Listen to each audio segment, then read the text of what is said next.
안녕하십니까. 기능의학 한의사 닥터덕입니다. 오늘 여러분과 함께 나눌 내용은 어제 저녁 때 제가 낚시를 좋아하는데 낚시하는 사람들끼리 모이는 또 커뮤니티가 있어요. 거기에 이제 올라온 글을 좀 보다가 보니까 오늘 이 얘기를 좀 나눠야겠다라는 생각이 들어서 오늘 이 영상을 찍습니다. 뭐냐면은 40대, 50대의 돌연사인데요.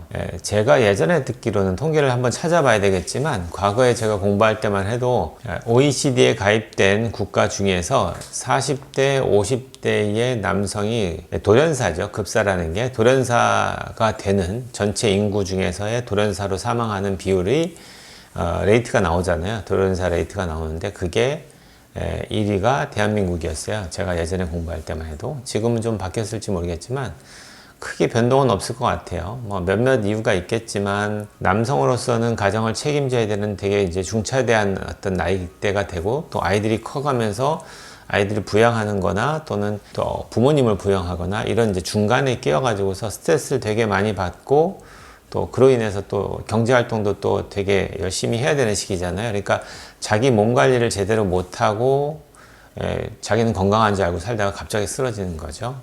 그런 경우를 종종 보는데 기능의학을 잘 모르시더라도 저 같으면은 이제 두 가지 영양소를 좀 챙겨서 드시면은 하다못해 좀 예방 효과가 좀 있지 않을까 하는 의미에서 높아심에서 오늘 이 영상을 찍어요.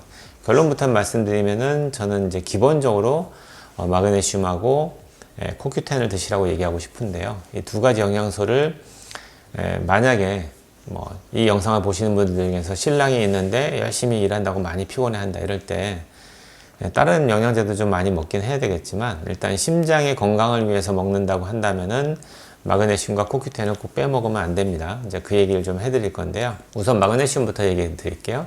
마그네슘은 대표적으로 우리 몸에서 이제 여러 가지 대사를 할 때 정말로 중요한 코팩터 중에 하나예요.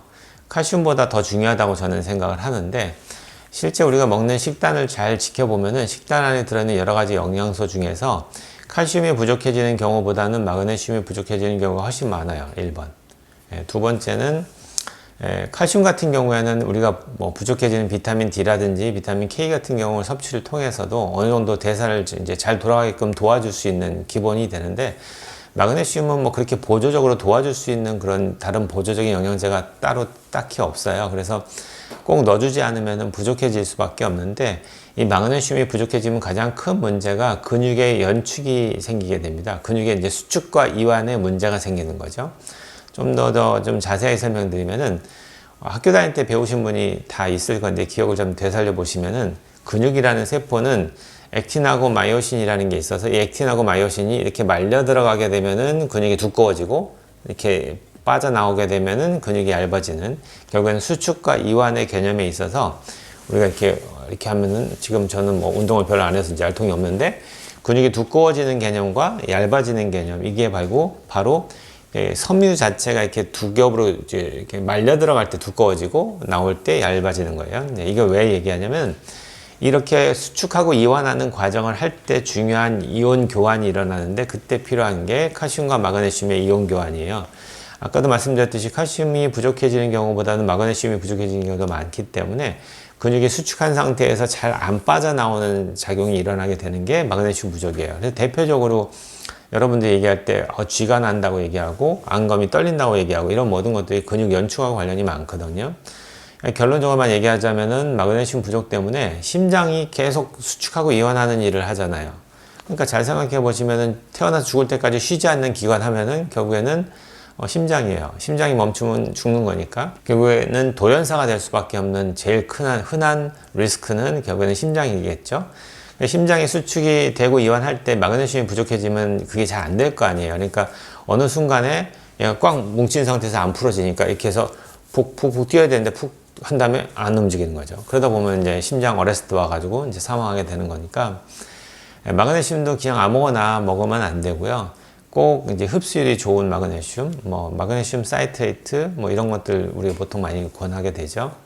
기능의학자가 추천하는 마그네슘 제제들은 대부분 다 그런 걸 고려해서 드릴 거예요. 아무거나 마그네슘이라고 똑같은 마그네슘이라고 드리지 않고요.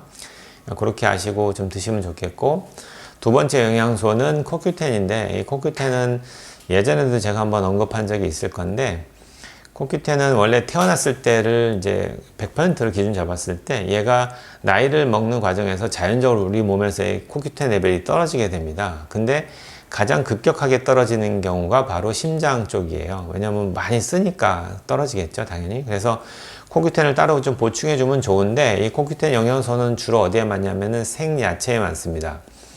그러니까 만약에 식단을 할 때 우리나라 문화가 아니고 보통 서양 같은 경우에는 에피타이저라 해서 이제 샐러드 같은 게 먼저 먹죠. 이걸 먼저 생야채를 먼저 먹고 그 다음에 메인 디쉬를 먹는데 우리나라는 그런 문화가 아니고 야채 같은 경우도 대부분 다 나물 같은 걸 많이 드시니까 데쳐 가지고서 얘를 버무려서 드시잖아요.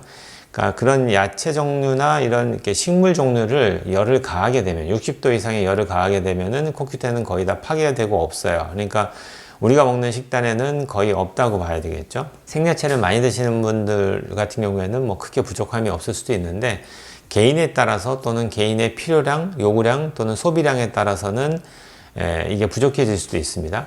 그래서 우리나라 같은 식단에서는 코큐텐이 부족해질 수밖에 없다는 거, 그것도 이해하셔야 되고, 코큐텐이 하는 기능이라는 거는 에너지를 만드는, 우리 심장이 뛸 때도 근육이 수축하고 이완할 때도 거기에도 에너지, ATP라는 에너지가 필요한데 이 에너지를 공급하는 데 있어서 코큐텐이 코필터로 다 작용을 해요. 그러니까 코큐텐이 없으면 에너지를 못 만든다는 얘기고, 에너지가 없으면 근육을 움직일 수 없다는 얘기하고 똑같은 얘기겠죠. 그런 의미로 본다면은 코큐텐도 부족할 수 있으니까 넣어주신다. 물론 이 두 가지 영양소나 모든 것들은 환자를 치료할 때는 저희 같은 경우는 검사를 해서 환자분의 혈중에 얼마만큼의 코큐텐이 있는지를 확인한 다음에 주기도 합니다.